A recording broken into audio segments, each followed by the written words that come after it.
علی رسولہ الکریم بسم اللہ الرحمن الرحیم ما کان اللہ لیطلعکم علی الغیب ولکن اللہ یجتبی من رسلہ من یشاء صدق اللہ مولانا العظیم۔ عزیزان گرامی، الحمدللہ علی احسانہ کے مرکزی جامعہ عربیہ سراج العلوم کے اندر ایسے مقدس تہوار مقرر کیے جاتے ہیں کہ جن میں علمی فوائد کو دیا جاتا ہے۔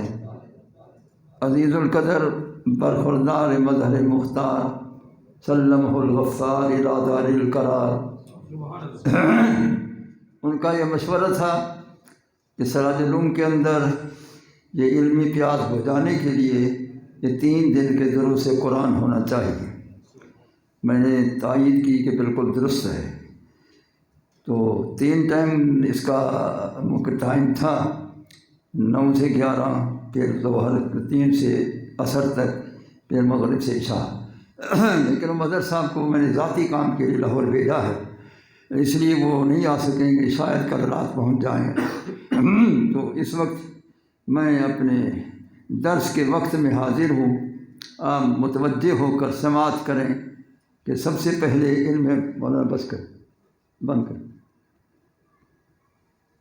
سب سے پہلے علم غیب کے متعلق بیان ہونا ہے۔ سب توجہ کریں کہ علم غیب کی تعریف کیا ہے۔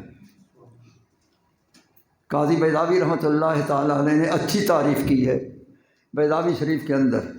جو مدرس بیضاوی پڑھاتے ہیں ان کو چاہیے پھر دیکھ لیں وہاں جا کر کے قاضی بیضاوی نے کیا کہا ہے۔ قاضی بیضاوی رحمۃ اللہ تعالیٰ علیہ فرماتے ہیں کہ الغیب ما یدرک الاس وحس ولا تقتضیہ بداعۃ العقل۔ وہ فرماتے ہیں کہ غیب اسے کہتے ہیں کہ جس کو یہ قوت حاسہ خواص خمسہ وہ بھی ادراک نہ کر سکیں اور عقل بھی معلوم نہ کر سکے، عقل سے بھی معلوم نہ ہو اور یہ حس سے باصرہ سے بھی معلوم نہ ہو، تو اس کو غیب کہتے ہیں۔ جہاں عقل کا دخل بھی نہیں ہے، جہاں بصارت سے اس کا علم بھی نہیں ہو سکتا ہے۔ مثلا جنت غائب ہے ہماری بصارت سے، نہ ہم عقل سے معلوم کر سکتے ہیں وہ کیسی ہے۔ اسی طرح آسمانی فرشتے ہماری نگاہ سے غائب ہیں، اسی طرح لوح و قلم ہماری نگاہ سے غائب ہیں، اسی طرح آسمانی جتنا فرشتگان ہیں وہ ہماری نگاہ سے غائب ہیں، محلات جنت ہماری نگاہ سے غائب ہیں، حوران جنت ہماری نگاہ سے غائب ہیں، اسی طرح زمین کے نیچے تحت الثری تک کی مخلوق ہماری نگاہ سے غائب ہے۔ تو جن کو ہمارا عقل نہیں معلوم کر سکتا، ہماری قوت حاسہ باصرہ نہیں معلوم کر سکتی، اس کو غیب کہتے ہیں۔ اور جو عقل سے ماورا ہو اور بصر سے بھی ماورا ہو، اس کا علم ہو تو اس کو علم غیب کہتے ہیں۔ پھر وہ 2 قسم ہیں، پھر وہ 2 قسم ہیں، ایک علم خدا ہے، ایک علم ذات مصطفیٰ ہے صلی اللہ تعالیٰ علیہ وآلہ وبارک وسلم۔ علم خدا مختص ہے کہ وہ علم ذاتی، اس سے اختصاص ہے کہ خدا کو ذاتی علم ہے، اس کو کسی نے نہیں دیا، نہ ہی کوئی دے سکتا ہے، کیونکہ دینے والا ہو تو مخلوق میں سے ہوگا، وہ تو ہر مخلوق کا خالق ہے، اس کو کون دے؟ وہ دینے والا ہے، اس کو کوئی دینے والا نہیں، اس لیے اس کو ذاتی علم ہے۔ اللہ تعالیٰ کا علم ذاتی ہے، وہ عالم الغیب بھی ہے، عالم الغیب والشہادہ بھی ہے۔ جو چیزیں نظر آ رہی ہیں موجودات، ان کو بھی وہ دیکھنے والا ہے، اور جو چیزیں نظر نہیں آ رہی ہیں ان کو بھی دیکھنے والا ہے۔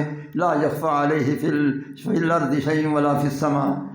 آسمان و زمین کے اندر جو بھی چیزیں ہیں اللہ سے مخفی نہیں ہیں، یہ اس کا ذاتی علم ہے۔ اور یہ علم غیب، جب اس کے سامنے کوئی چیز مخفی نہیں، لا یخفی علیہ شیء فی الارض ولا فی السماء، جب کوئی شے مخفی نہیں، پھر ہم علم غیب خدا کیوں کہتے ہیں؟ جب اسے ہے ہی کوئی چیز مخفی نہیں تو علم خدا ہونا چاہیے۔ علم ذات خدا ہونا چاہیے، علم ذاتی خدا کا ہو، یوں کہنا چاہیے۔ پھر علم غیب کیوں ہے؟ غیب تو جب ہو کہ اس سے پوشیدہ ہو، اس سے پوشیدہ ہے کوئی چیز نہیں۔ جب کوئی چیز پوشیدہ نہیں ہے تو پھر وہ غیب کا اطلاق اس پر کیوں کیا جا رہا ہے؟ جبکہ قرآن میں بھی ہے عالم الغیب والشہادہ، کہ وہ غیب کا بھی عالم ہے اور موجودات کا بھی عالم ہے۔ تو یہ قرآن میں بھی نسبت آئی کہ علم غیب ہے اللہ تعالیٰ کی ذات کو، اور علم موجودات ہے اللہ تعالیٰ کی ذات کو۔ اب ہم غیب کس طرح سمجھیں؟ یا تو اللہ تعالیٰ سے کوئی چیز پوشیدہ ہو تو پھر علم آیا ہو، وہ تو ہے نہیں، کیونکہ اس کا علم قدیم ہے، اس کا علم حادث نہیں ہے۔ ملا حسن کو کھول کر دیکھو، وہ کیا لکھ رہا ہے ملا حسن، کہ اللہ تعالیٰ کے علم جو ہے وہ قدیم ہے، اللہ تعالیٰ کا علم حادث نہیں ہے۔ پھر اس نے آگے کلام کیا ہے ملا حسن نے، وہ کہتا ہے کہ علم اللہ تعالیٰ کا جو ہے وہ قدیم ہے، اور وہ علم جو ہے اللہ تعالیٰ جل شانہ و عم نوالہ کا حصولی نہیں ہے بلکہ حضوری ہے۔ اس نے کہا ہے اللہ تعالیٰ کا علم حصولی نہیں ہے، حضوری ہے۔ تو خدا کا علم حضوری ہے، قدیم ہے۔ ما سوی اللہ کا علم وہ حصولی بھی ہے، حادث بھی ہے۔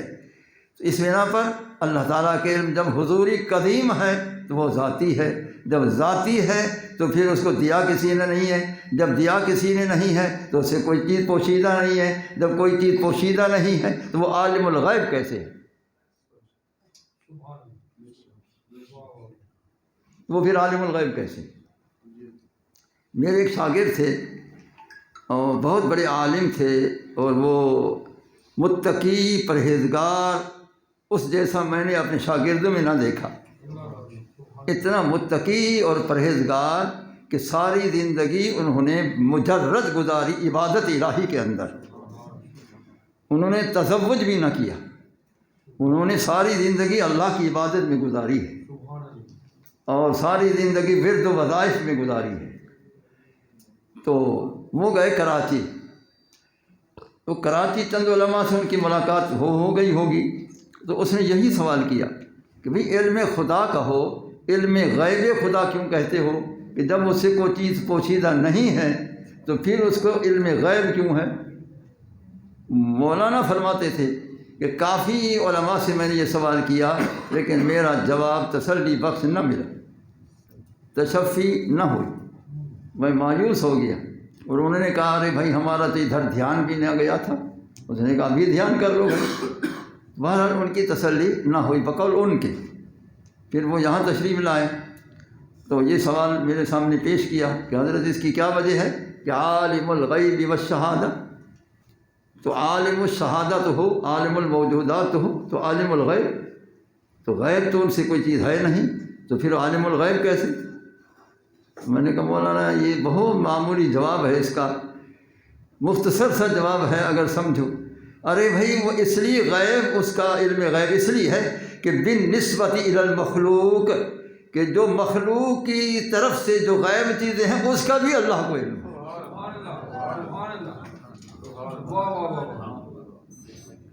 جو مخلوق کی بنسبت غیب ہیں چیزیں اس کو اللہ کو علم ہے۔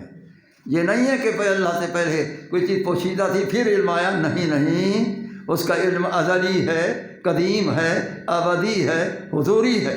لہذا ہماری نسبت جو چیزیں غیب کہلاتی ہیں اسی کا اللہ کو علم ہے، اس لیے وہ عالم الغیب والشہادہ۔ مولانا کی بڑی تسلی ہوئی اور بہت وہ خوش ہوئے۔ قصہ مختصر کہ اللہ تعالیٰ جل شانہ و عم نوالہ کا علم غیب خدا ذاتی ہے، کیونکہ یہ میں دو قسم اس لیے بیان کر رہا ہوں کہ لوگ بہکانے کی کوشش کرتے ہیں۔ تو علم دو قسم ہے، ایک علم ذاتی، ایک علم عطائی۔ اللہ تعالیٰ کا علم ذاتی ہے، غیر متناہی ہے، اس کی کوئی حد و انتہا نہیں، یہ علم خدا ہے۔ اور علم مصطفیٰ صلی اللہ علیہ وسلم عطائی ہے، اللہ تعالیٰ نے جو کچھ عطا کیا ہے عطا کر دیا ہے اور عطا ہو رہا ہے، قیامت تک یہ سلسلہ مزید جاری ہے کہ وَلَلْآخِرَةُ خَيْرٌ لَكَ مِنَ الْأُولَىٰ، آپ کی ہر آنے والی گھڑی پہلے سے ترقی یافتہ ہے، ابھی تک بھی وہ علم کی ترقی ہو رہی ہے۔ رسول اللہ صلی اللہ علیہ وسلم کا علم عطائی ہے، اور عطائی بھی ایک قید سے مقید ہے۔ میرے لفظوں کو جو عالم ہیں وہ سمجھیں کہ یہ بھی ایک قید سے مقید ہے۔ کس قید سے مقید ہے؟ کہ رسول اللہ صلی اللہ علیہ وسلم کا علم عطائی ہے، بے شک عطائی ہے، لیکن تدریجاً ہے، یعنی حکمت الہی کے مطابق اللہ تعالیٰ نے پہلے کچھ عطا فرمایا، پھر بعد میں کچھ عطا فرمایا، پھر بعد میں کچھ عطا فرمایا، پھر بعد میں کچھ عطا فرمایا، پھر بعد میں کچھ عطا فرمایا، آخری 63 سال کے حیات طیبہ میں ساری تکمیل کر دی۔ اس لیے امام خفاجی نے صحیح فرمایا ہے کہ ان رسول اللہ صلی اللہ علیہ وسلم جو ہیں وہ ساری کائنات کا علم رکھتے ہیں۔ انہ صلی اللہ علیہ وسلم لم یخرج من الدنیا حتی علمہ اللہ تعالی جمیع مغیباتہ۔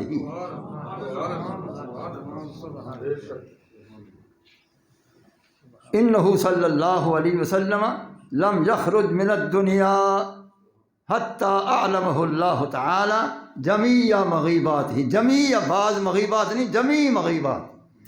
اللہ تعالیٰ نے اپنے محبوب علیہ السلام کو عالم دنیا سے پردہ نہ کرایا جب تک کہ آپ کو تمام غیوب کا علم کلی نہ عطا فرمائے۔ اس لیے تدریجاً ہے۔ ہم کوئی سوال کرے تو دفعتاً واحدتاً علم کیوں نہ ملا؟ ایک ہی دفعہ سارا علم مل جاتا، یہ تدریجاً کیوں ہے؟ تو اسے کہو کہ قرآن تدریجاً کیوں نازل ہوا ہے؟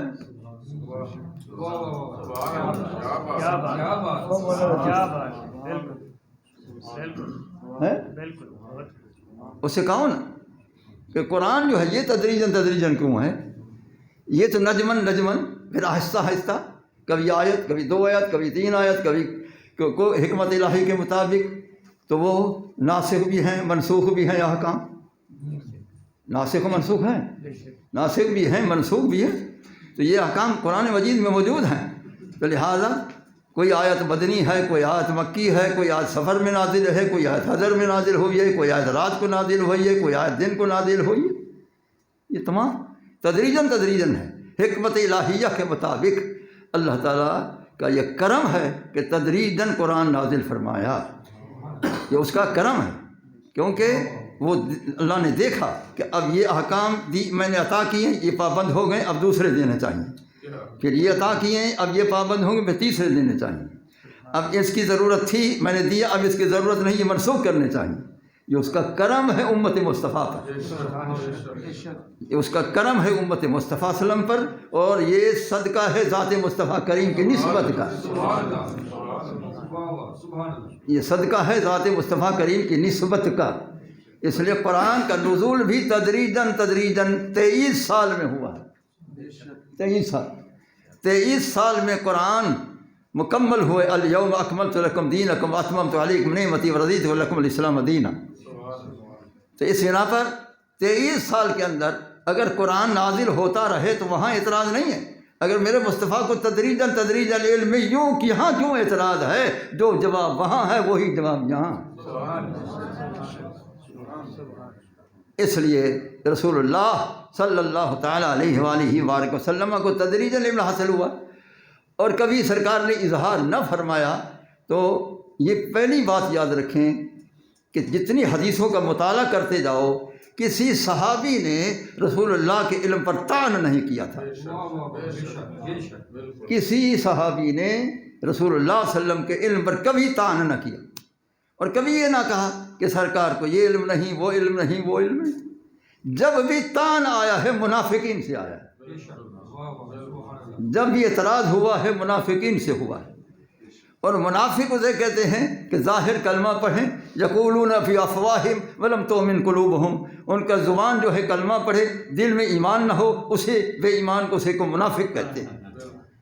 تو منافقین سے ہی اعتراض ہوتا تھا، اور وہی کہتے تھے سرکار کو فلاں علم نہیں، مثلا آپ کی اونٹنی جو ہے وہ آپ نے فرمایا جاؤ بھی اس کو تلاش کر کے آؤ، اور منافقین نے دیکھا وہ اونٹنی کا بھی علم نہیں، تو یہ کیسا علم ہے؟ رسول اللہ صلی اللہ علیہ وسلم کے کان مبارک میں آواز پہنچی، آپ فرمائے صحابیو جاؤ فلاں درخت ہے، فلاں اس کی ٹہنی میں اس کی نکیل پھنسی ہوئی ہے، کھول کے لے آؤ، ابھی وہاں جا وہ کھڑی ہوئی۔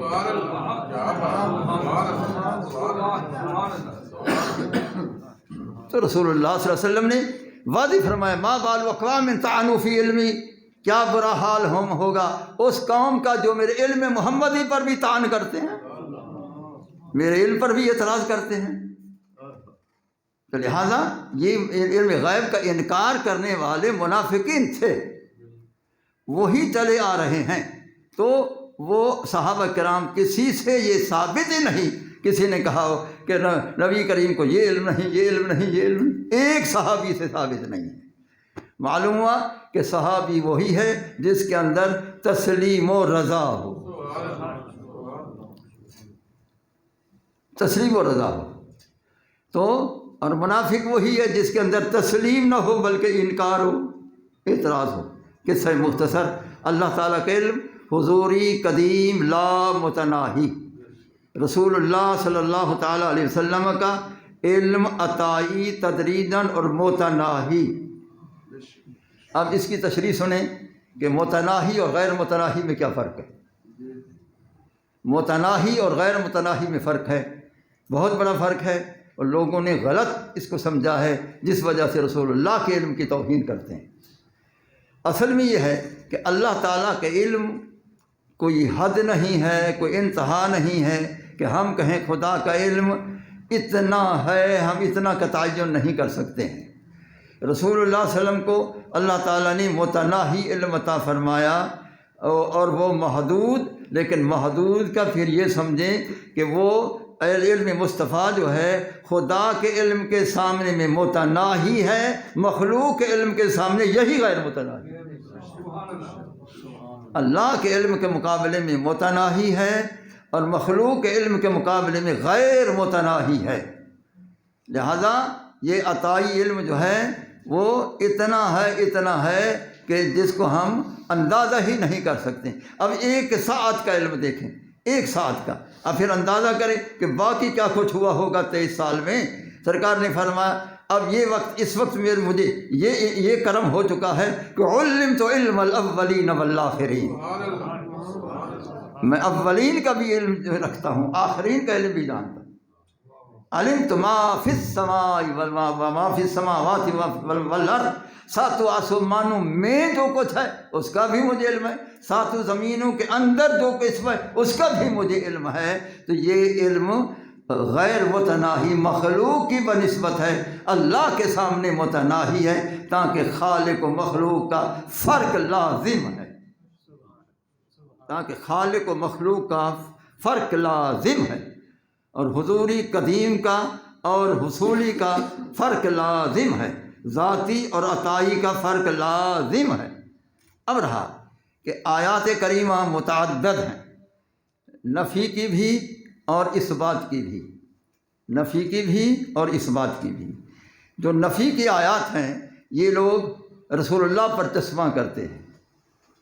مولانا شمیر صاحب بیٹھے ہوں گے، یہ زیادہ منطقی ہیں، مولانا یہ بھی بیٹھے ہیں، تو انہوں نے منطق پڑھی ہے کہ علم کون سی صفت ہے؟ علم صفت وجودی ہے، یہ صفت آدمی نہیں ہے، یہ صفت وجودی ہے، یہ صفت آدمی نہیں ہے۔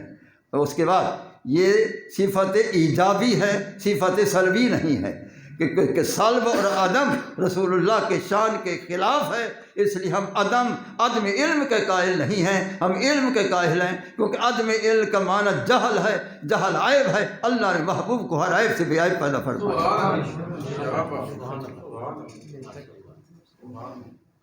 یہ سمجھ آیا؟ اس لیے ہم عدم علم کے قائل نہیں، اہل سنت عدم علم کے قائل نہیں ہیں۔ جو کچھ اللہ نے عطا فرمایا ہے وہ اتنا عطا فرمایا ہے کہ جو مخلوق میں اس کے برابر کسی کا علم نہیں ہے۔ فاق النبیین فی خلق وفی خلق ولم یدانوہ فی علم ولا کرم۔ رسول اللہ صلی اللہ علیہ وسلم انبیاء علیہ الصلوۃ والسلام پر فوقیت رکھتے ہیں، خلق میں بھی خلقت میں بھی۔ ایسا خلق عظیم بھی کسی کا نہ ہوا ایسی خلقت بے مثال بھی کسی کے نہ ہوئی، اور آپ کے برابر نہ علم میں کوئی ہو سکتا ہے، نہ آپ کے کرم میں کوئی ہو سکتا ہے۔ کرم مصطفیٰ بھی نرالا ہے اور پھر علم مصطفیٰ بھی نرالا ہے، اس کا مثیل کوئی نہیں۔ جب نبی سرکار کے علم کے برابر نہیں تو اور کون ہے جو دعویٰ کرے؟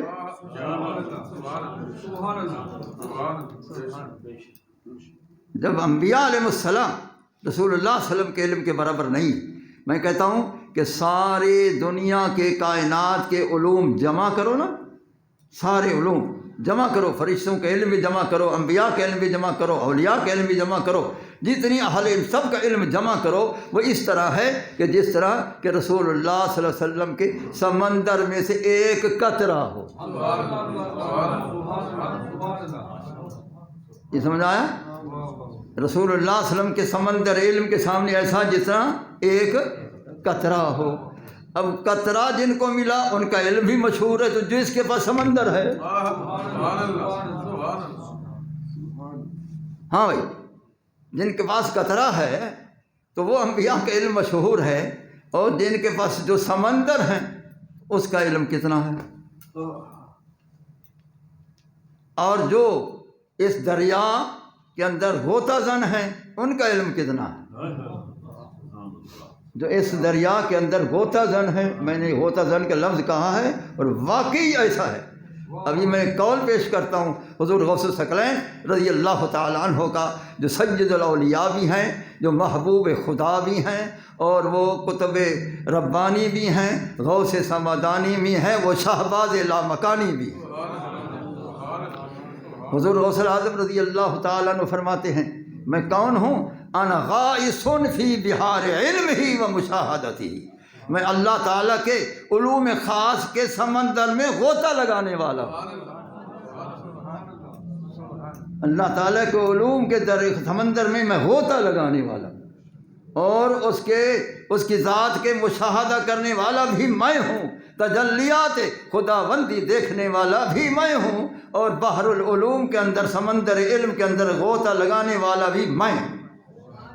اب بتاؤ، جو حضور غوث الثقلین رضی اللہ تعالی عنہ وہ بہار، اور دیکھو بہار کا لفظ فرما، سبحان اللہ۔ میں بیان کر رہا تھا، ابھی یہ نقطہ آیا کہ سرکار نے یہ بھی نہیں فرمایا انا غائص فی بحر علمہ، فرمایا انا غائص فی بہار علمہ۔ بہار جمع بحر کی ہے کہ جتنی سمندر ہیں اللہ کے علم کے، میں سب کا غوطہ زن ہوں۔ اور جو غوطہ زن ہوتے ہیں، وہ غوطہ زنی میں کیا کرتے ہیں پتہ ہے آپ کو؟ جو غوطہ لگاتے ہیں نا، وہ کیا کرتے ہیں؟ جب وہ غوطہ لگاتے ہیں تو اس دریا کے اندر سے موتی لاتے ہیں۔ تو یہ تو دنیا کے دریاؤں کا حال ہے، وہ تو بحر علم خدا ہے، اس کے اندر جو انہوں نے غوطہ لگائے، ایسے علوم کے موتی لائے کہ اس جیسا موتی ہے کسی کے پاس۔ جب غوث الثقلین رضی اللہ تعالی عنہ کے لخت جگر، گوشہ جگر حضرت غوث پاک رضی اللہ تعالی عنہ کا علم اتنا وسیع ہے، تو رسول اللہ صلی اللہ علیہ وسلم تو فیاض ہیں، وہ تو مستفیض ہیں۔ غوث پاک تو مستفیض ہیں، رسول اللہ صلی اللہ علیہ وسلم فیاض ہیں۔ کائنات میں فیاض اول اللہ تعالیٰ ہے، اللہ تعالیٰ کے بعد پوری کائنات میں بے مثل فیاض ذات مصطفیٰ صلی اللہ تعالیٰ علیہ وآلہ وبارک وسلم۔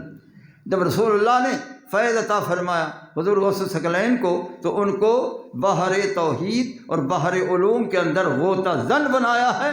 جو غوطہ زن ہے وہی کہتا ہے کہ عینی فی اللوح المحفوظ، کہ میری آنکھیں ہر وقت لوح محفوظ میں لگی رہتی ہیں، ادھر سے جب کہتا ہوں پہلے ادھر دیکھ لیتا ہوں۔ حضور غوث الثقلین رضی اللہ تعالی عنہ کا یہ مقام، اس بنا پر یہ قرآن مجید کے اندر جتنی آیات نفی کی ہیں وہ بھی حق ہیں، جتنی آیات اس بات کی ہیں وہ بھی حق ہیں۔ تو ورنہ اگر تطبیق نہ دی جائے تو قرآن میں تعارض ہوگا۔ اذا تعارض تساقط، تعارض میں تساقط ہے، قرآن تساقط سے پاک ہے، لہذا تعارض نہیں ہے۔ یہی فرق ہوگا کہ اللہ تعالیٰ نے فرمایا قل لا یعلم من فی السماوات والارض الغیب الا اللہ، پیارے فرما دیں کہ آسمان و زمین میں جو بھی رہنے والے ہیں اللہ کی ذات کے سوا کوئی غیب نہیں جانتا۔ اب لوگ بار بار یہ آیت پڑھتے ہیں کہ اللہ کے سوا کوئی غیب نہیں جانتا، تو ان کو یہ آیت نظر آ گئی، اور یہ بھی نظر آئی وَعِندَهُ مَفَاتِحُ الْغَيْبِ لَا يَعْلَمُهَا إِلَّا هُوَ، کہ غیب کی چابیاں فقط اسی کے پاس ہیں، کسی کے پاس نہیں۔ یہ بھی نظر آیا کہ لَهُ مَقَالِيدُ السَّمَاوَاتِ وَالْأَرْضِ، آسمان و زمین کی چابیاں اسی کے پاس ہیں، غیر کسی کے پاس نہیں۔ یہ آیتیں پڑھ پڑھ کر لوگوں کو بہکاتے ہیں کہ رسول اللہ صلی اللہ علیہ وسلم کو علم نہیں ہے، کسی نبی کو علم نہیں ہے، فقط اللہ کو۔ اب ان کو عقل نہیں ہے کہ اگر ان نفی کے آیات کو اسی طرح معنی کرنا ہے کہ اللہ کے ذات کے سوا عطائی بھی کسی کو نہیں ہے، تو یہ جو فرمایا ما کان اللہ لیطلعکم علی الغیب ولکن اللہ یجتبی من رسلہ من یشاء، کہ اللہ کے لائق شان نہیں کہ تمہیں بھی غیب پر اطلاع کرے، تم کو نہیں اطلاع کرے گا۔ اے منافقو، جو اللہ تعالیٰ جس کو چاہتا ہے اس کو غیب عطا کرتا ہے۔ کیونکہ منافقین نے یہ سوال کیا تھا کہ یہ بتائیں کہ ہم میں سے کون مومن ہوگا، کون کافر ہوگا، کون ایمان والا ہے، کون ایمان والا نہیں، تو ہمیں بتائیں، اور کیسا ہوگا، آگے کیا ہوگا۔ تو یہ انہوں نے ہی کیا تھا۔ تو اللہ نے فرمایا تمہیں غیب بتانا نہیں ہے، تم اس کی اہل بھی نہیں ہو، تمہیں نہیں بتانا، میں نے تو اپنے محبوب کو چن کر سب کچھ بتا دینا ہے۔ تو اب ادھر ہے کہ غیب کا میں اپنے رسولوں کو چاہتا ہوں تو دیتا ہوں، ادھر ہے کہ اللہ کے سوا کسی کو نہیں، یہ تعارض ہو گیا۔ اب تعارض کس طرح ختم ہوگا؟ وہ اسی طرح ختم ہوگا، لیکن نفی والی آیات ذاتی علم کی ہیں اور عطائی آیات عطائی علم کی ہیں۔ یہ آیات بھی برحق ہیں، وہ آیات بھی برحق ہیں، وہ بھی قرآن پاک ہے، یہ بھی قرآن پاک ہے، وہ بھی کلام خدا ہے، یہ بھی کلام خدا ہے۔ مسئلہ کہ اہل سنت برحق ہے، مسئلہ کہ اہل سنت برحق ہے۔ تو اب اسی طرح اللہ نے فرمایا ہے وَعِندَهُ مَفَاتِحُ الْغَيْبِ لَا يَعْلَمُهَا إِلَّا هُوَ، کہ غیب کی چابیاں اللہ کے پاس ہے، کسی کے پاس نہیں۔ وَلَهُ مَقَالِيدُ السَّمَاوَاتِ وَالْأَرْضِ، آسمان و زمین کی چابیاں اللہ کے پاس ہے، کسی کے پاس نہیں۔ اور ادھر سرکار فرماتی أُوتِيتُ مَفَاتِحَ خَزَائِنِ السَّمَاوَاتِ وَالْأَرْضِ، کہ آسمان و زمین کے غیب کی چابیاں اللہ نے مجھے دے دی ہیں، عطا کر دی ہیں، لہذا آسمان و زمین کی غیب کی چابیاں میرے پاس ہیں۔ ادھر ہے کہ وہ اللہ کے پاس ہیں۔ معلوم ہوا وہ وہاں نفی ذاتی کی ہے، یہاں اس بات عطائی کا ہے، لہذا نفی اپنے مقام پر برحق ہے، عطا اپنے مقام پر برحق ہے، تو مسئلہ کہ اہل سنت حق ہے۔ اور اس کے بعد ان کو غور نہیں ہے، عقل بھی نہیں ہے، عقل ہوتا تو ایسی بات ہی نہ کرتے۔ اب دیکھو ان خود مقالید کا معنی چابیاں، مقالید کا معنی چابی، دونوں کو ملا مفاتح، میم پہلا حرف ہے، آخری ہا ہے۔ مقالید پہلا حرف میم ہے، آخری حرف دال ہے، میم ہا میم دال میں محمد بنتا ہے۔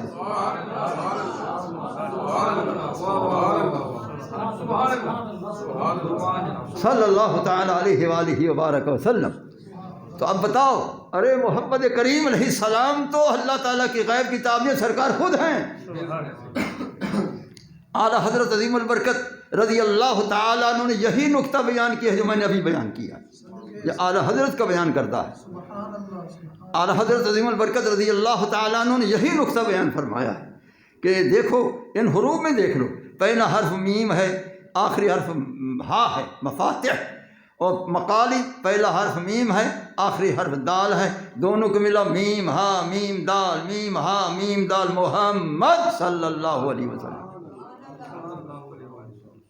تو جہاں نفی کی آیات ہیں وہاں مراد ذاتی علم اللہ تعالیٰ کے ساتھ مختص ہے، جہاں اس بات کی آیات ہیں وہاں رسول اللہ صلی اللہ علیہ وسلم کو اللہ تعالیٰ نے علم عطا فرمایا ہے، علم عطا فرمایا ہے، اور کلی علم عطا فرمایا ہے، کیونکہ وَنَزَّلْنَا عَلَيْكَ الْكِتَابَ تِبْيَانًا لِكُلِّ شَيْءٍ، اللہ نے فرمایا پیارے ہم نے آپ پر کتاب اللہ نازل کی ہے، یہ کل شے کا یہ واضح بیان ہے، کل شے کا۔ تو کل شے الشیء هو الموجود، یعنی کل موجودات کا علم قرآن میں، اور قرآن کہاں ہے؟ وَنَزَلَ عَلَىٰ قَلْبِكَ، قرآن تیرے قلب انور پر نازل کیا ہے، تو کل شے کا علم قرآن میں، قرآن قلب مصطفیٰ میں، تو کل علم قلب مصطفیٰ میں، صلی اللہ تعالیٰ علیہ وآلہ وبارک وسلم۔ پروردگار عالم جل شانہ وعم نوالہ نے رسول اللہ صلی اللہ علیہ وسلم کو تمام علوم عطا فرمائے ہیں، تمام علوم عطا فرمائے ہیں، بلکہ علامہ بوصیری رحمۃ اللہ نے صحیح فرمایا کہ وَمِنْ عُلُومِكَ عِلْمَ اللَّوْحِ وَالْقَلَمِ فَإِنَّ مِنْ جُودِكَ الدُّنْيَا وَضَرَّتَهَا وَمِنْ عُلُومِكَ عِلْمَ اللَّوْحِ وَالْقَلَمِ۔ پیارے لوح و قلم کا علم جتنا بھی ہے، حالانکہ ساری کائنات کے تقادیر اس میں لکھی ہیں، تمام علوم اس میں لکھا ہوا ہے، لوح محفوظ میں موجود ہے۔ بوصیری فرماتے پیارے لوح محفوظ میں پورے علوم لکھے ہوئے ہیں، یہ تیرے سمندر علم کا ایک ذرہ ہے، یہ تیرے سمندر علم کا ایک قطرہ ہے۔ تو اب بتاؤ کہ رسول اللہ صلی اللہ علیہ وسلم کا علم کتنا ہے، کتنا علم ہے رسول اللہ صلی اللہ علیہ وسلم کا؟ دنیا اور اس کا احاطہ نہیں کر سکتی ہے، وہ کوئی احاطہ نہیں، کوئی محیط ایسا نہیں جو احاطہ کرے، اور نہ ہی سرکار محاط ہیں، نہ ہی سرکار محدود ہیں، نہ ہی سرکار احاطہ میں آ سکتے ہیں، کوئی احاطہ نہیں کر سکتا، کوئی حاوی نہیں کہ سرکار محوی بنے، سرکار مدینہ صلی اللہ علیہ وسلم پر کوئی حاوی نہیں، سرکار مدینہ صلی اللہ علیہ وسلم کے علم پر کوئی محیط نہیں۔ اس لیے رسول اللہ صلی اللہ علیہ وسلم کا علم مخلوق کے مقابلے میں غیر متناہی ہے، اللہ کے سامنے متناہی ہے۔ اس بنا پر مسلک حق یہی ہے، اس لیے اہل سنت والجماعت کا عقیدہ قرآن و حدیث کے مطابق حق ہے۔ میں نے تمہیداً یہ چند ضروری جو باتیں تھیں میں نے کر دی ہیں، اب تفاسیر کو دیکھیں، یہ تفاسیر آج کی نہیں ہے، یہ سینکڑوں سال پہلے حضرات لے گئے عربی زبان میں، جو پہلے کئی سو سال پہلے جو لکھ گئے ہیں کہ رسول اللہ کو علم ہے، تو جب ان کا عقیدہ وہی ہے، ہم ان کے تابع ہو کر ہمارا عقیدہ وہی ہے، تو ان کا عقیدہ بھی حق تو ہمارا عقیدہ بھی حق۔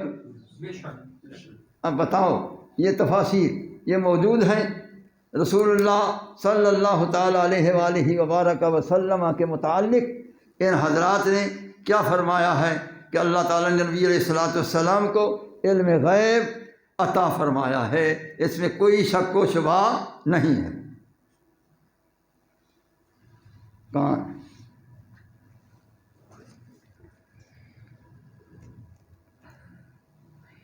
اللہ اکبر اللہ۔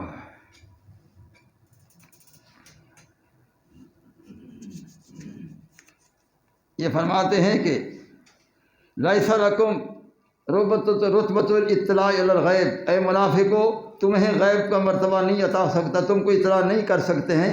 فإن رتبۃ الاطلاع علی الغیب لمن شاء من رسلہ، کہ اللہ تعالیٰ رسولوں میں سے جب پسند کرتا ہے تو اطلاع علی الغیب کرتا ہے۔ اللہ تعالیٰ کو پوری کائنات میں سب سے زیادہ پسند مصطفیٰ کریم کی ذات ہے۔ سرکار نے فرمایا الا انا حبیب اللہ بلا فخر، میں لوگوں خبردار سنو کان کھول کر کہ میں ہی اللہ کا حبیب ہوں، یہ فخر کی بات نہیں۔ اس بنا پر رسول اللہ صلی اللہ علیہ وسلم کو عطا فرمایا۔ اللہ اکبر اللہ اکبر۔ تو انہ تعالی لا یطلع علیکم علی ذلک بل یختص بہ من ارادہ، تمہیں فرمایا منافق تمہیں اطلاع علی الغیب نہیں، جو اللہ تعالیٰ نے اپنے رسول بنائے ہیں ان میں سے جسے پسند کرتا ہے سارا غیب پر اطلاع کر دیتا ہے۔ اللہ نے اپنے محبوب کو پسند کر لیا ہے، اطلاع علی الغیب کر دی ہے، لہذا رسول اللہ صلی اللہ علیہ وسلم مطلع علی الغیوب ہیں، اس بنا پر علم غیب مصطفیٰ برحق ہے۔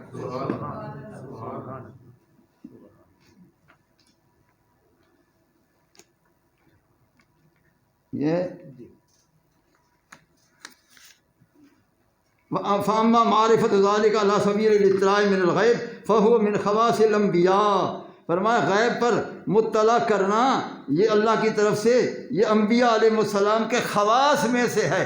نبی ہوتا وہی ہے جو غیب کا علم رکھے، نبی ہوتا بھی وہی ہے جو غیب کا علم رکھے۔ اس لیے فرمایا کہ ما کان اللہ لیجعلکم کلکم عالمین بالغیب من حیث یعلم الرسول حتی تصیروا مستغنین عن الرسول بل اللہ یختص من یشاء من عبادہ بالرسالہ۔ فرمایا اللہ تعالیٰ تمہیں غیب کا علم نہیں عطا فرماتا کہ تم پھر رسول اللہ سے پھر اعراض کرو، سرکار کی محتاجی نہ ہو، نہیں، تمہیں علم نہیں دیا، محبوب کو دیا تاکہ اس کے علم کے محتاج تم رہو، وہ کسی کا محتاج نہیں، سب تم اس کے محتاج۔ اللہ اکبر۔ یہ امام راضی فرما رہے ہیں، پہلے روح المعانی والا تھا علامہ محمود آلوسی حنفی بغدادی۔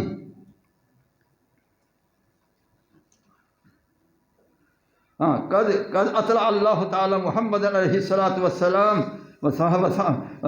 فرمایا کہ اللہ تعالیٰ نے نبی علیہ السلام کو غیب پر مطلع کر دیا ہے، اللہ تعالیٰ نے سب کچھ عطا کر دیا ہے۔ ولیکن اللہ یجتبی ان یختار من رسلہ لاطلاع غیبہ من یشاء، لہذا اللہ تعالیٰ جس کو پسند کر لیتا ہے اس کو غیب کی اطلاع کر دیتا ہے۔ اللہ نے محبوب کو پسند کر لیا ہے، اس لیے کل غیب کی اطلاع محبوب کو کر دی ہے، لہذا رسول اللہ صلی اللہ علیہ وسلم مطلع علی الغیوب ہیں اور علم غیب کلی سے متصف ہیں۔ سبحان اللہ، سبحان، کیا شان مصطفیٰ صلی اللہ تعالی وسلم، سبحان اللہ۔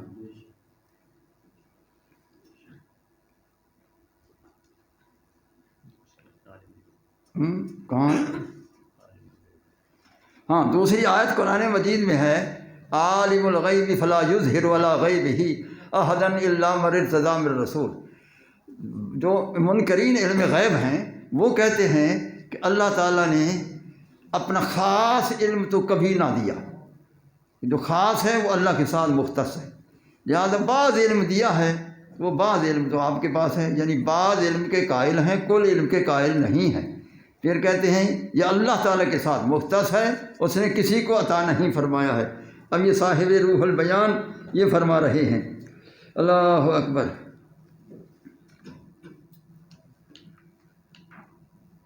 فلا یطلع علی غیبہ اطلاعا کاملا ینکشف بہ جلیۃ الحال الا رسولا ارتضاہ واختارہ لاظہارہ علی غیوبہ المتعلقہ برسالتہ۔ اللہ تعالیٰ ان کو منتخب کرتا ہے، پسند کرتا ہے رسولوں میں سے، پھر ان کو رسول چن کر ان کو عطا فرماتا ہے۔ پھر آگے فرماتے ہیں کہ ولیس فیہما یدل علی نفی کرامات الاولیاء المتعلقہ بالکشف۔ فرمایا اس سے یہ نہیں ہے کہ اولیاء کی کرامت کی نفی ہو رہی، نہیں، اللہ تعالیٰ ان کو بھی کشف عطا فرماتا ہے، وہ بھی غیب کے علم پر اللہ ان کو بھی انکشاف تام عطا کرتا ہے۔ اللہ اکبر۔ ولا یدعی احد لاحد من الاولیاء ما فی مرتبۃ الرسل من الکشف الکامل الحاصل بالوحی الصریح۔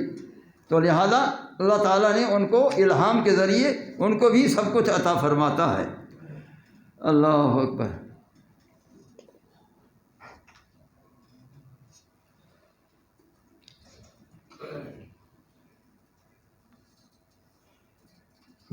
یاد وہ فرماتے ہیں کہ اللہ تعالیٰ ان کو بصیرت عطا فرماتا ہے، وہ اپنی بصیرت سے سب کا علم رکھتے ہیں، اس لیے سرکار نے فرمایا اتقوا فراست المومن فإنہ ینظر بنور اللہ تعالی۔ فرمایا کہ مومن کی فراست ایمانی سے ڈرا کرو کہ وہ اللہ کے نور بصیرت سے دیکھتا، اس کے سامنے کوئی چیز مخفی نہیں ہوتی ہے۔ اس لیے اللہ تعالیٰ نے ولیوں کو بھی علم عطا فرمایا ہے، انبیاء علیہ السلام کو پہلے عطا فرمایا، ان کے توسل سے اللہ تعالیٰ نے نبی علیہ السلام کے اولیاء کو بھی علم عطا فرمایا۔ یہ روح البیان ہے۔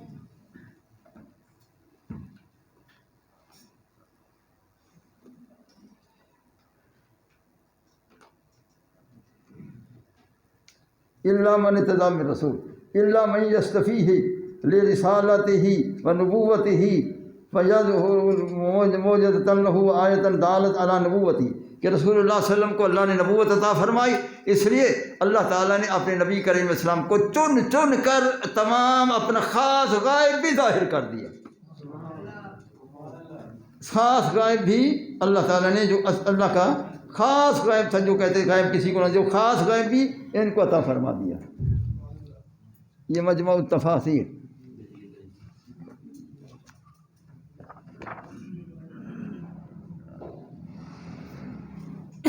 فإنه يظهر على من يشاء من غیبی، پھر اللہ تعالیٰ جسے چاہتا ہے اپنا غیب ان پر ظاہر فرماتا ہے اور کوئی چیز ان سے مخفی نہیں رکھتا ہے۔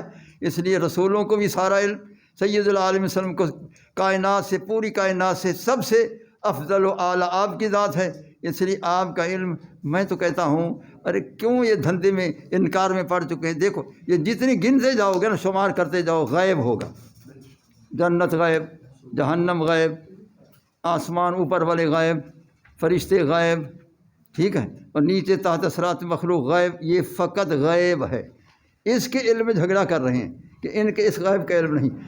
ارے ایک ذات ایسی ہے جو غیب الغیب ہے، وہ اللہ کی ذات ہے۔ جب سرکار نے فرمایا رأیت ربی بعین راسی، میں نے اپنے رب عالم الغیب کو میں نے ان آنکھوں سے دیکھ لیا، ارے جس کی نگاہ میں غیب الغیب پوشیدہ نہ رہا، کون سا غیب پوشیدہ؟ جس کی نگاہ میں غیب الغیب پوشیدہ نہ رہا۔ اور فرمایا کہ ما زاغ البصر وما طغى، تو لہذا جو غیب الغیب کو جان چکا ہے، علم رکھتا ہے، تو ہر غیب کا علم رکھتا ہے۔ یہی عقل ہوتی تو انکار نہ کرتے کہ رسول اللہ صلی اللہ علیہ وسلم جب غیب الغیب کو دیکھ چکے ہیں تو کون سا غیب پوشیدہ رہ گیا؟ لہذا رسول اللہ صلی اللہ علیہ وسلم سے کوئی شے پوشیدہ نہیں ہے۔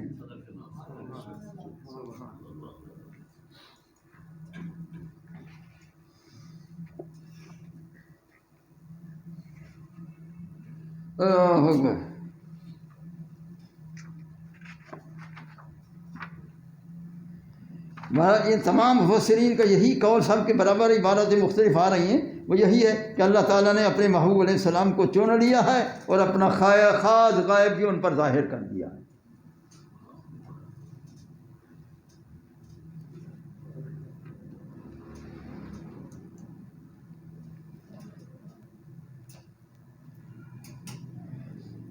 انہ لا یطلع علی الغیب الا المرتضی الذی یکون رسولا، اللہ تعالیٰ غیب پر کسی کو مطلع نہیں کرتا مگر جو پسند کر لیتا ہے رسول بنا کر اس کو غیب بھی ظاہر کر دیتا۔ جب پسند کر لیتا ہے رسول بنا کر ان کو سب کو غیب عطا کرتا ہے۔ بلکہ یہ کون سی کتاب ہے؟ تفسیر کبیر، سبحان اللہ۔ آگے کیا لکھ رہے ہیں؟ فرمایا کہ یجوز الکرامات وان یلہم اللہ تعالی اولیاءہ، تو فرمایا کہ اللہ تعالیٰ نے اولیاء کرام کو بھی الہام کی نعمت عطا فرمائی ہے، وہ کرامات ان سے ثابت ہوتے ہیں، لہذا ان کو الہام کے ذریعے علم عطا فرمایا، اور رسول اللہ کو وحی کے ذریعے علم عطا فرمایا، لہذا علم مصطفیٰ کے حاصل کرنے والے کچھ حصہ اولیاء کو بھی علم آتا ہے۔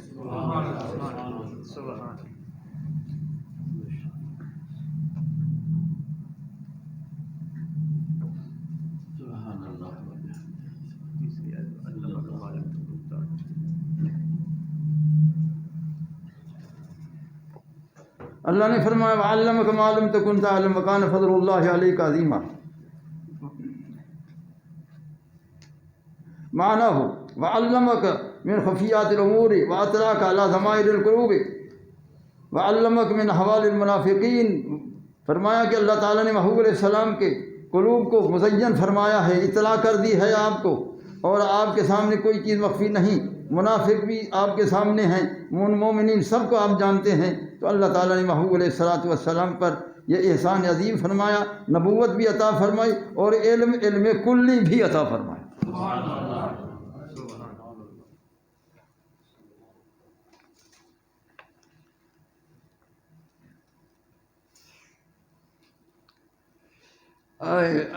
ما لم تكن تعلم اے الذی لم تكن تعلمہ من خفیات الامور وضمائر الصدور، فرمایا اے پیارے پہلے آپ نہیں جانتے تھے کہ خفیہ امور کیا ہوتے ہیں اور دو لوگوں کے سینوں میں کیا ہے، اب میں نے جنوا دیا ہے کہ خفیہ امور کا بھی تمہیں علم دے دیا ہے، لوگوں کے دلوں کے حال کا بھی تمہیں علم عطا فرمایا۔ اور من اخبار الاولین والآخرین، کہ اولین کی خبر بھی آپ دینے والے ہیں، آخرین کی خبر بھی آپ دینے والے ہیں۔ اولین کی خبر وہی دیتا ہے جو اولین کا علم جانتا ہے، آخرین کا بھی خبر دیتا ہے جو آخرین کے حالات کو بھی جانتا ہے، لہذا رسول اللہ صلی اللہ علیہ وسلم کو اللہ تعالیٰ نے اولین و آخرین کا علم کلی عطا فرمایا۔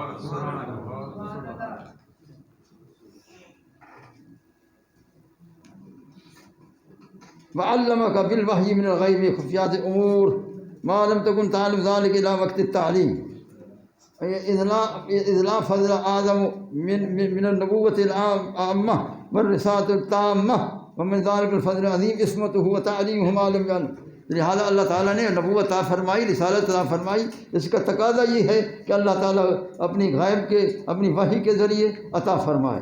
تو اللہ تعالیٰ جل شانہ عم نوالہ غیب کے ذریعے بھی وحی کے ذریعے بھی عطا فرماتا ہے اور اپنی ذات سے بالذات بھی عطا فرماتا ہے۔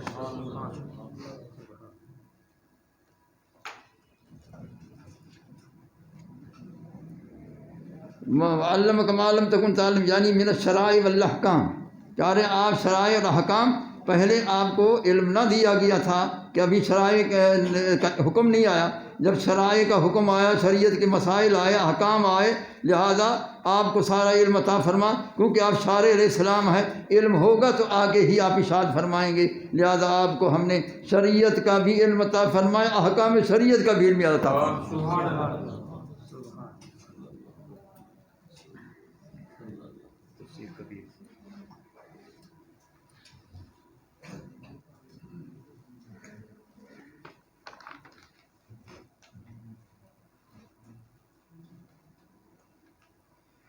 ان اللہ تعالیٰ انزل اللہ تعالیٰ علیک الکتاب والحکمت واطلاعک علی اسرارہما، اللہ تعالیٰ نے آپ کو کتاب کا علم عطا فرما، قرآن کا علم عطا فرما، حکمت علم الاسرار بھی عطا فرمایا، اور اللہ تعالیٰ نے آپ کو دونوں کے اسرار پر بھی مطلع فرمایا۔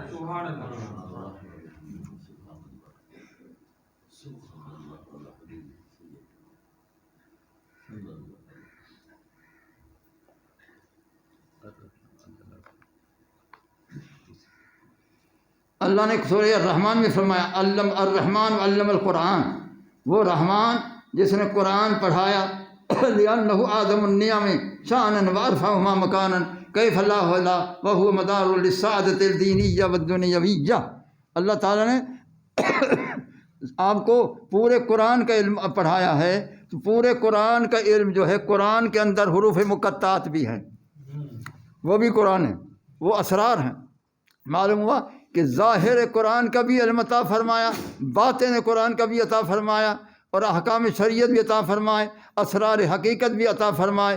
کیوں آپ سے کوئی چیز پوشیدہ نہ رکھی، اس لیے سرکار نے فرمایا لکل آیت ظاہر و باطن، ہر آیت کا ایک ظاہر بھی ہے، ایک باطن بھی ہے۔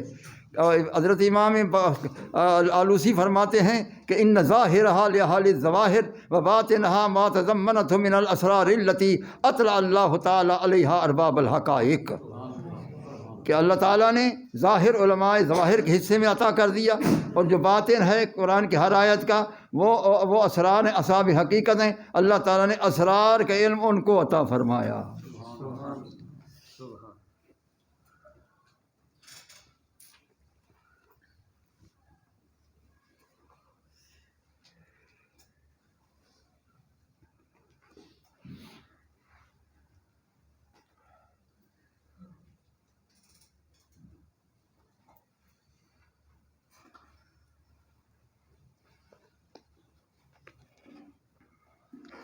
روح البیان والا کہہ رہا ہے کہ اللہ تعالیٰ نے نبی علیہ السلام کو قرآن پاک مکمل پڑھا دیا ہے، تو قرآن پاک کے اندر مکمل پڑھانے سے مراد یہی ہے کہ پڑھانے والا بھی کامل تو کتاب اللہ بھی کامل، تو پڑھنے والا بھی کامل تو علم بھی کامل۔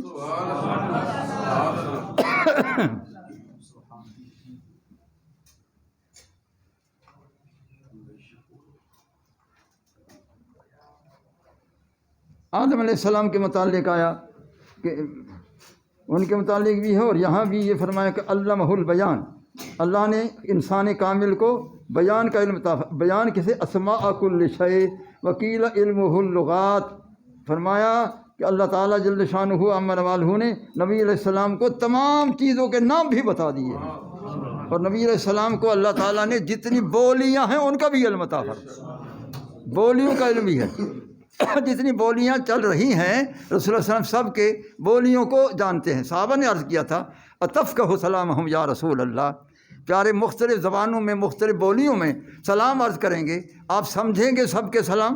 آپ تو عربی ہیں، آپ نے فرمایا قال نعم ارد الیہم، فرمایا ہاں ہاں میں سمجھوں گا بھی صحیح اور ان کو جواب بھی دوں گا سلام کے۔ اس لیے سعدی رحمۃ اللہ علیہ نے جب عرض کیا تھا بلغ العلا بکمالہ کشف الدجی بدمالہ حسنت جمیع خصالہ صلوا علیہ وآلہ، جب انہوں نے یہ منقبت پیش کی سرکار نے فارسی میں فرمایا بات بگو اے سعدی، پھر کہو پھر کہو پھر کہو۔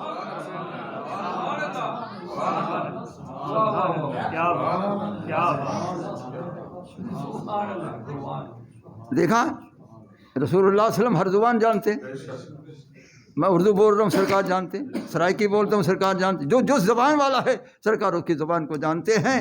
وہ اپنی زبان میں آقا کی خدمت میں عرض کرے اور آقا کو علم نہ ہو تو کیسے فریاد رسی کریں گے؟ فریاد امتی جو کرے حال زار میں، ممکن نہیں کہ خیر بشر کو خبر نہ ہو۔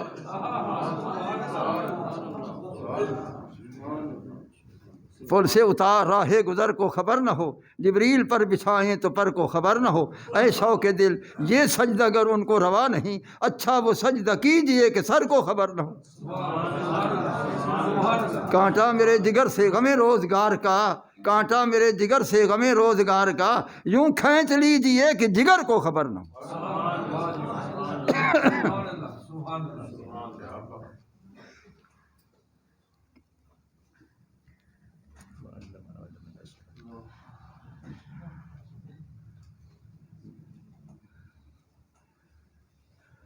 آدم علیہ السلام کے متعلق علم آدم الاسماء، فرمایا کہ ما خلق اللہ من اجناس محدثات من جمیع اللغات المختلفہ التي يتكلم بها ولد آدم اليوم من العربیہ والفارسیہ والرومیہ وغیرہ، وکان والد آدم علیہ السلام يتكلمون بهذه اللغات، کہ اللہ تعالیٰ نے آدم علیہ السلام کو تمام چیزوں کا علم عطا کر دیا، اسماء کا علم بھی عطا کر دیا، جو مسمیات وہ چیزیں ہیں ان کا بھی بتا دیا کہ ان کا یہ خاصہ ہے کہ دنیا میں جا کر یہ کیا کام کریں گے، وہ تمام کے وہ افعال کو جو کرنے والے وہ بھی بتا دیے، ان کے نام بھی بتا دیے، بلکہ جتنی آدم علیہ السلام کی اولاد پیدا ہونے والی تھی سب کی بولیوں کا علم بھی عطا فرمایا۔ آدم علیہ السلام کو ان کی اولاد آدم قیامت تک جو پیدا ہونے والی تھی سب کا ان کو اللہ تعالیٰ نے بولیوں کا علم عطا فرمایا، ہر بولی کا علم ان کو عطا فرمایا، کوئی بولی ایسا نہیں جو ان کو علم نہیں۔ یہ تو خلیفۃ اللہ کا علم ہے، اور میرے نبی کریم السلام کون ہے؟ خلیفہ ہیں؟ نہیں۔ امام محمود آلوسی بغدادی فرماتے ہیں کہ انہ صلی اللہ تعالیٰ علیہ وسلم خلیفۃ اللہ الاعظم، کہ نبی اکرم نور مجسم صلی اللہ علیہ وسلم اللہ کے خلیفہ اعظم ہیں، جو فقط خلیفہ اس کا وہ علم ہے جو خلیفہ اعظم۔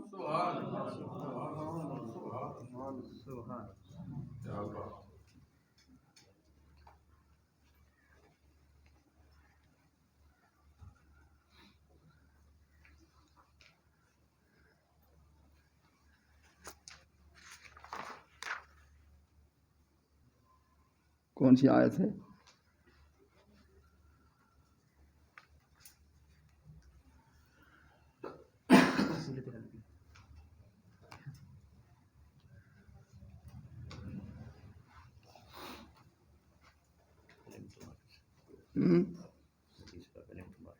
جی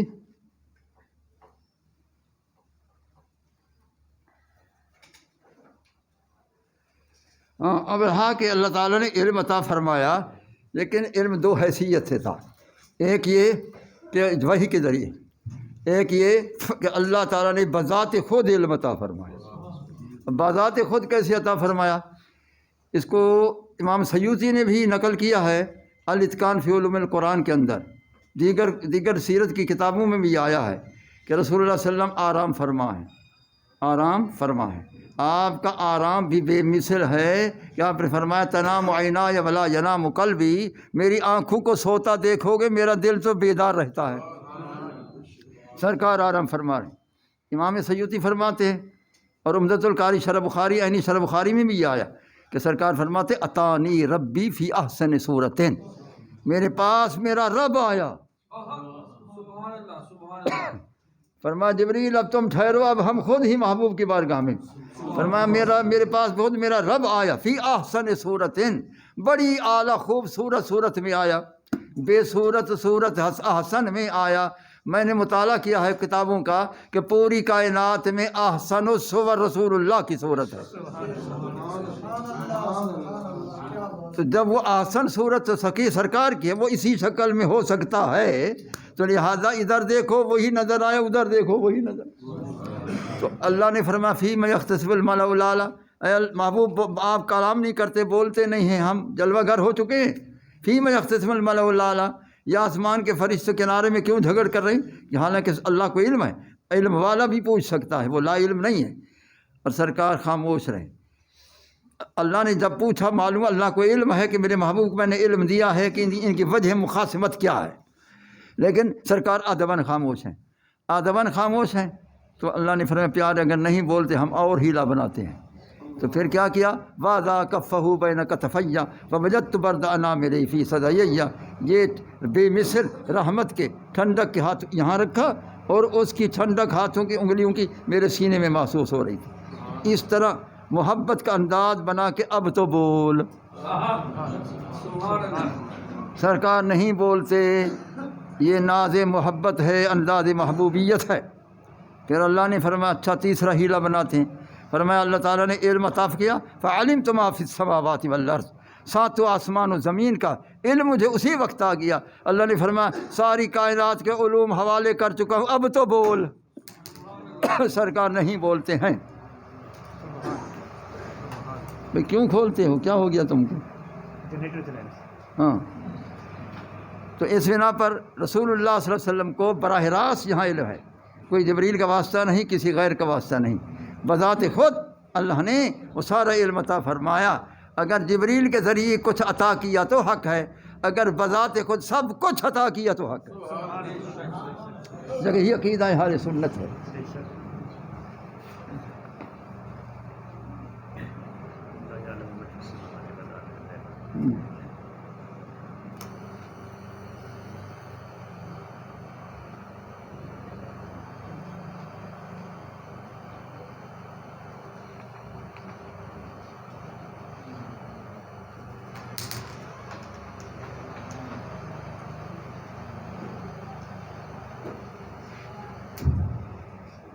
ہاں یہ وہی آیت ہے وہ میں نے پہلے پڑھی تھی کہ قُل لَا يَعْلَمُ مَن فِي السَّمَاوَاتِ وَالْأَرْضِ الْغَيْبَ إِلَّا اللَّهُ، یہ نفی علم ذاتی کی ہے کہ اللہ کے سوا ذاتی علم کسی کو نہیں ہے۔ اس پوری کائنات میں ذاتی علم خدا کو ہے، کیونکہ وہ صمد ہے۔ صمد کے شاہ عبد العزیز رحمۃ اللہ علیہ نے فتاوی عزیز میں یہی ترجمہ کیا ہے، اپنے تفسیر عزیزی میں یہی ترجمہ کیا ہے۔ کیا کیا ہے کہ صمد اسے کہتے ہیں جو کسی کا محتاج نہ ہو، سب اس کے محتاج۔ اس لیے اللہ تعالیٰ کو کسی نے علم عطا نہیں کیا، ذاتی علم ہے، تو لہٰذا ذاتی علم مختص باللہ ہے، عطائی علم رسول اللہ کے لیے ہے۔ ہم عطائی کے بھی قائل ہیں، ہم ذاتی کے بھی قائل ہیں، ہم تو دونوں کے علم کے قائل ہیں، جبھی تو ہم اہل سنت ہیں۔ اس لیے اہل سنت والجماعت کا عقیدہ حق ہے۔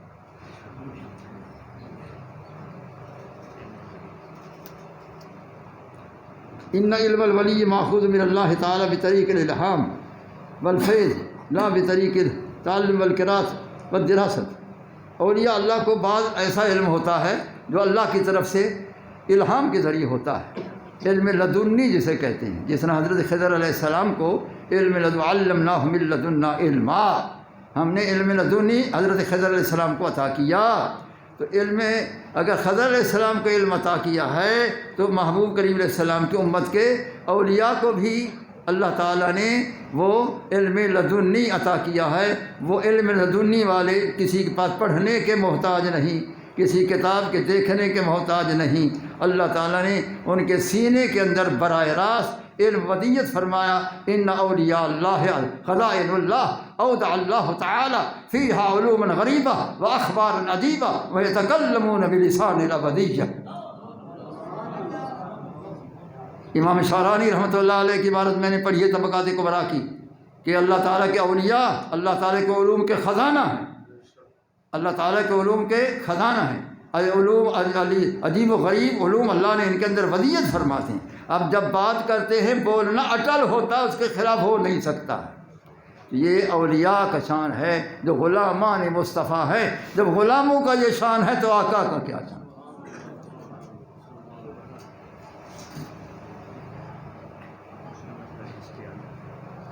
ہاں بھائی بند کرو۔ اب میں نے علم غیب پر یہ اتنی محنت کر کے، اتنی حوالہ جات جمع کر کے میں نے آپ کے سامنے بیان کیے ہیں، اور اس لیے میں کتابیں لایا ہوں تاکہ پتہ چلے کہ محنت کس چیز کا نام ہے۔ نمبر 2، پتہ چلے کہ ہمارے اکابر کا یہی عقیدہ تھا علم غیب کے متعلق جو ہمارا ہے، جو سینکڑوں سال یہ حضرات پہلی دنیا سے تشریف لے گئے اور وہ اپنی کتب میں لکھ گئے کہ رسول اللہ صلی اللہ علیہ وسلم کا علم غیب پر حق ہے، اس لیے ہم ان کے متبعین ہیں، اس لیے ان کا عقیدہ بھی حق ہے، ہمارا عقیدہ بھی برحق ہے۔ اس لیے ہم نے اتنی کتابوں کے حوالے بیان کر دیے ہیں، اور اگر آپ نے موبائل کر لیا ہے تو بہتر ہے، کسی نے لکھا ہے تو بہتر ہے، اگر کسی کا ذہن کمپیوٹر ہے اور بہتر ہے۔ لہذا یہ اگر یہی دلائل یاد ہوں تو آپ کسی سے آپ مغلوب نہیں ہو سکتے، اگر یاد ہو کسی سے مغلوب نہیں ہو سکتے۔ اب ایک مسئلہ اور چلاتے ہیں آدھا گھنٹے کے لیے، کیونکہ 11 بج رہی ہے، تو وہ کیا ہے؟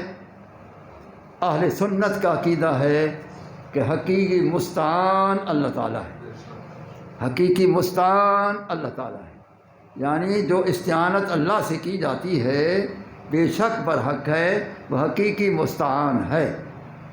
لیکن اگر رسول اللہ سے استعانت کی جائے، کسی اولیاء سے استعانت کی جائے، یہ بھی شرک نہیں ہے، یہ بھی شرک نہیں ہے۔ شرک جب ہوتا ہے کہ یوں عقیدہ ہو کہ اللہ تعالیٰ بھی بذات مدد کرتا ہے، ولی بھی بذات مدد کرتے ہیں، یہ شرک ہے، یہ بالکل شرک ہے کہ اللہ تعالیٰ بذات مدد کرتا ہے، ولی نبی بھی بذات مدد کرتے ہیں، بالکل شرک ہے، اس سے بالکل اجتناب ہونا چاہیے۔ عقیدہ یہ ہو کہ اللہ تعالیٰ بذات مددگار ہے، اس کی عطائی قوت مدد سے یہ اولیاء انبیاء مددگار ہیں۔ تو یہ استعانت علی الانبیاء والاولیاء کا مسئلہ، جس کو استمداد کا مسئلہ کہتے ہیں۔ اب قرآن میں آیا ایاک نعبد و ایاک نستعین۔ اب یہ جو مدرسین ہیں وہ جانتے ہیں کہ تقدیم معمول سے اختصاص ہوتا ہے، یہ مدرسین بیٹھے ہیں، تقدیم معمول سے اختصاص پیدا ہوتا ہے۔ جب تقدیم معمول ایاک نعبد میں بھی ہے تو اختصاص ہے، تو ایاک نستعین میں بھی تقدیم معمول ہے تو اختصاص ہے۔ جب اختصاص ہے تو اختصاص مختص باللہ ہے، جب مختص باللہ ہے تو مدد باللہ ہے، لا لغیر اللہ ہے، تو نبیوں ولیوں سے مدد کیسی؟ ہاں بھائی، یہ علمی سوال کرتے ہیں منکرین، وہ یہی سوال کرتے ہیں کہ جب عبادت غیر اللہ کی شرک ہے تو استعانت عن غیر اللہ بھی شرک ہے۔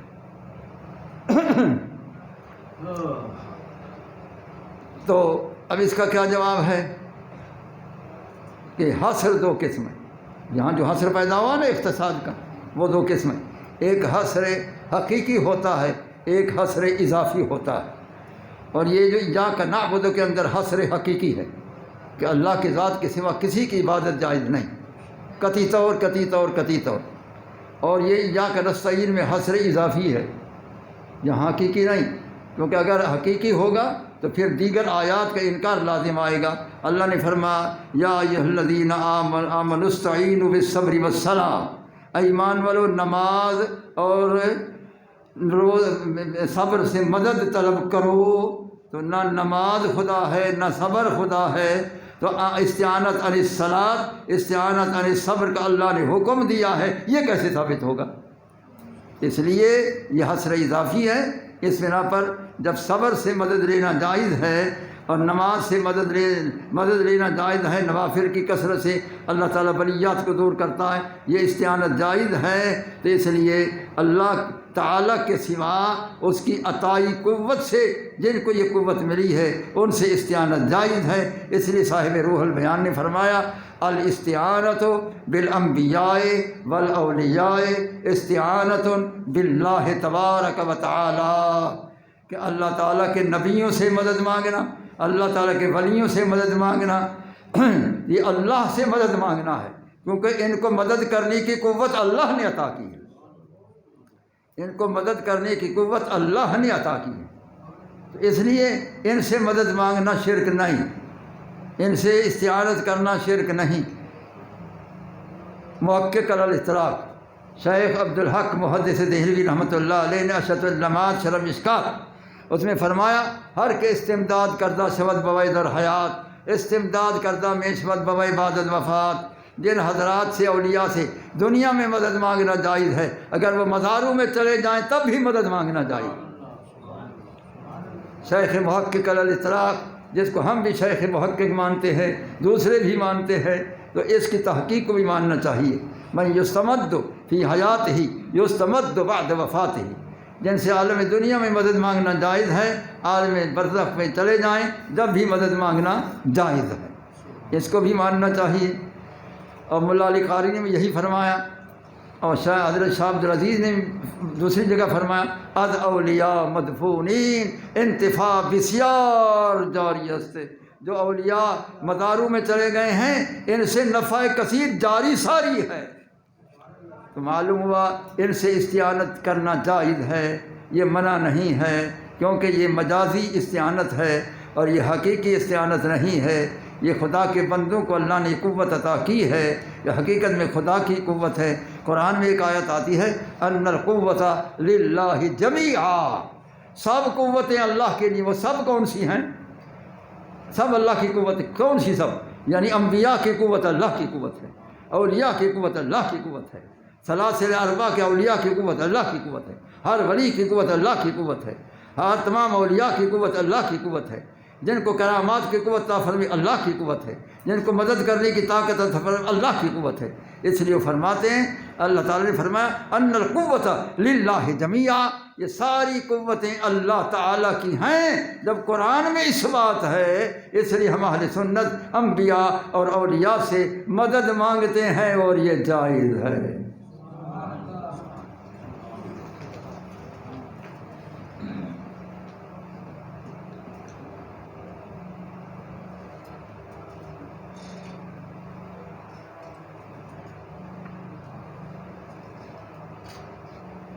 عیسیٰ علیہ السلام اللہ کے رسول تھے، بے شک رسول تھے، صاحب کتاب تھے، اور انجیل ان پر نازل ہوئی، اللہ کے رسول ہے۔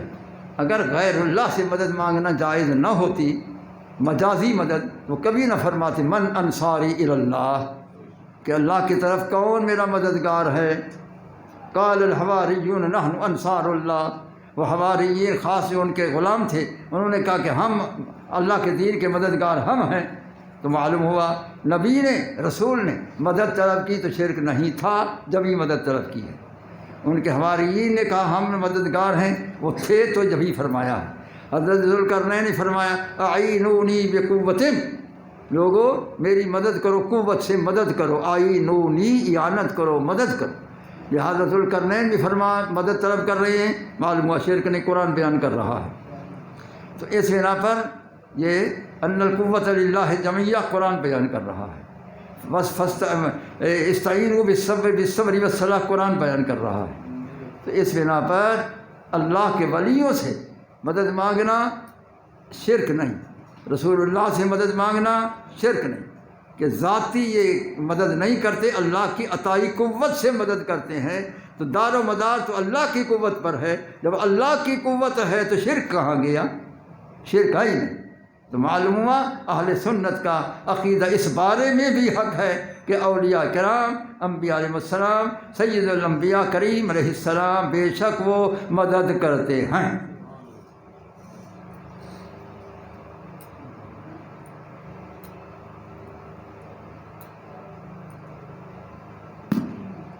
یہ میں نے بیان کر دیا۔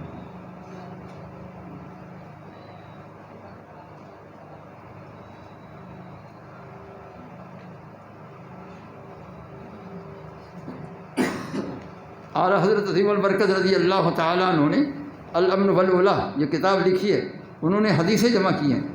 رسول اللہ صلی اللہ علیہ وسلم فرماتے ان للہ تعالیٰ عبادا اختصهم بحوائج الناس یفضوا الیہم فی اوائجہم اولئک الآمنون فرمین عذاب اللہ، فرمایا اللہ تعالیٰ کے ایسے بندے بھی ہیں جو خدا نے پیدا کیے ہیں لوگوں کی حاجات پورا کرنے کے لیے، تو جو مصیبت میں ہوں، کسی تکلیف میں ہوں، اپنی حاجات ان سے پیش کریں، وہ حل کر دیں گے۔ اللہ نے ایسے بندے پیدا فرمائے ہیں۔ اعلیٰ حضرت نے اس حدیث کو جمع کیا، اور طبرانی کی یہ حدیث ہے اور یہ بالکل صحیح ہے، اور سند حسن سے عبداللہ بن عمر راوی ہیں اس کے، اذا اراد اللہ تعالیٰ بعبد خیرا استعملہ علی قضاء حوائج الناس، تو اللہ تعالیٰ ان کو قوت عطا فرماتا ہے، وہ لوگوں کی حاجت روائی کرتے ہیں۔ حضرت عبداللہ بن عمر رضی اللہ تعالیٰ نے اس کے راوی ہیں۔ اسی طرح اعلیٰ حضرت رحمۃ اللہ علیہ نے بے شمار یہ یہاں احادیث جمع کی ہیں کہ رسول اللہ صلی اللہ علیہ وسلم کے امت میں ایسے اولیاء اللہ ہیں جو مدد فرماتے ہیں۔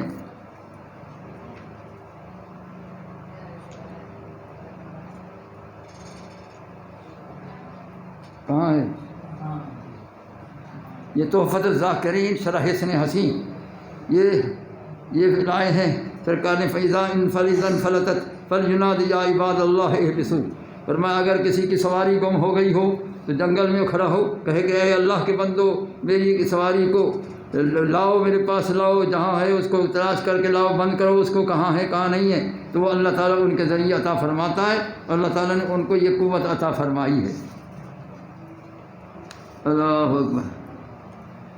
رسول اللہ صلی اللہ علیہ وسلم نے فرمایا، نبی صلی اللہ علیہ وسلم اذا دل علی احدکم شیء واراد احدکم اونا وهو بارض فلات لیس بها احد فلیقل یا عباد اللہ اعینوا، فرمایا جب تمہاری مدد کی ضرورت ہو، کوئی نظر نہ آئے، تو غیب رجال الغیب جو ہیں ان کو کہا کرو اے اللہ کے بندو میری مدد کرو، اے اللہ کے بندو میری مدد کرو، وہ مدد کرتے۔ وفی الحدیث دلیل علی جواز الاستعانۃ بمن لا یراہم الانسان من عباد اللہ من الملائکہ وصالح وليس في ذلك باس كما يجوز للانسان ان يستعین ببنی آدم، فرمایا کہ ان سے مدد منگنا جائز ہے۔ رسول اللہ صلی اللہ علیہ وسلم خود فرما رہے ہیں کہ اللہ کے بندے مدد کرو مدد کرو، یہ کہو۔